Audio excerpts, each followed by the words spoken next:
Sea en Estados Unidos o en México, la crisis del coronavirus está politizada y ese manejo partidista de la pandemia está teniendo consecuencias sanitarias, económicas y sociales desastrosas.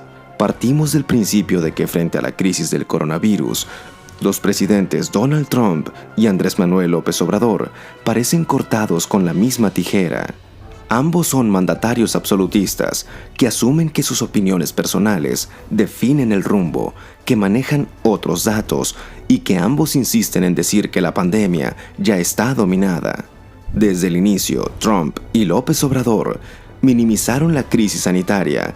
El norteamericano decía que era un catarrito pasajero que desaparecería como por arte de magia en unas semanas. El mexicano lo minimizaba promoviendo que los mexicanos salieran a las fondas y restaurantes a darse abrazos y a no usar cubrebocas. Y en ambos casos, tanto Estados Unidos como México son hoy, junto con Brasil y el Reino Unido, ejemplo mundial de lo que no se debió hacer porque sus jefes de Estado decidieron que había que salir de la cuarentena cuando todavía la pandemia no estaba domada.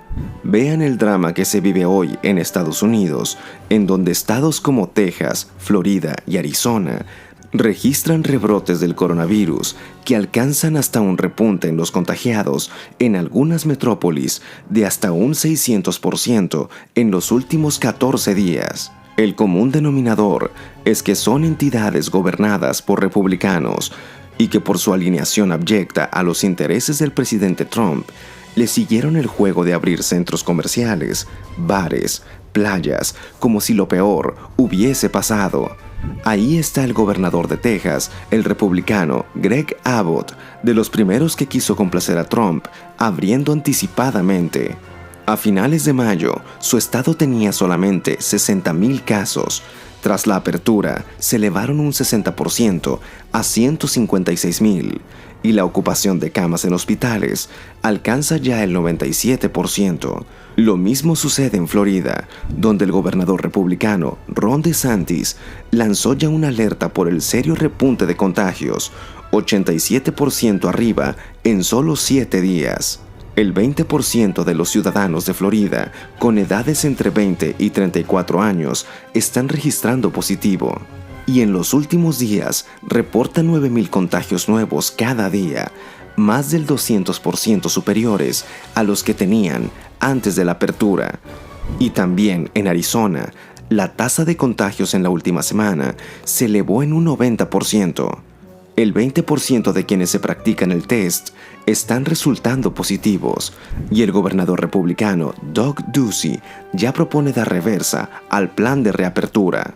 En México las cosas no son diferentes, salvo que si en Estados Unidos los gobernadores que quisieron quedar bien con Trump son republicanos, acá los gobernadores que buscan complacer a López Obrador son de Morena. 5 de los 6 estados que dan la pauta dramática para esta crisis están gobernados por Morena. La lista incluye Ciudad de México, Baja California, Tabasco, Puebla y Veracruz. En la ciudad capital, Claudia Sheinbaum es la mandataria estatal que más dignidad viene mostrando frente a las estrategias sanitarias del gobierno de la Cuarta Transformación. A pesar de ello, su ciudad registra 47,000 casos y más de 6,000 decesos. Se plantó frente a las mentiras estadísticas de Hugo López-Gatell, decretó obligatorio el uso del cubrebocas, al menos en el metro, poniendo ella misma la muestra incluso en la mañanera, donde nadie quiere jugarle las contras al presidente López Obrador, quien nunca lo usa, pero no puede confrontarlo todo.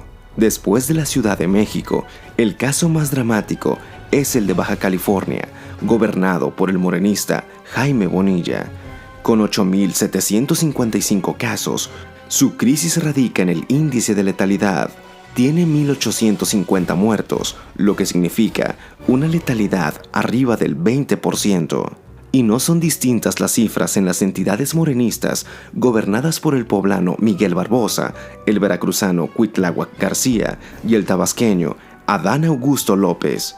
Su afán por complacer todo lo que les pide el presidente López Obrador los tiene igual que los complacientes gobernadores de Trump, con la pandemia fuera de control. Por eso advertimos que por más que se diga que todo se maneja con rigor científico y Hugo López-Gatell jure que ya esta semana sí se aplana la curva, lo cierto es que el manejo político deja clara su huella. Las cifras no mienten. Tanto en Estados Unidos como en México existen los gobernadores lambiscones. Claudia Sheinbaum se cuece aparte.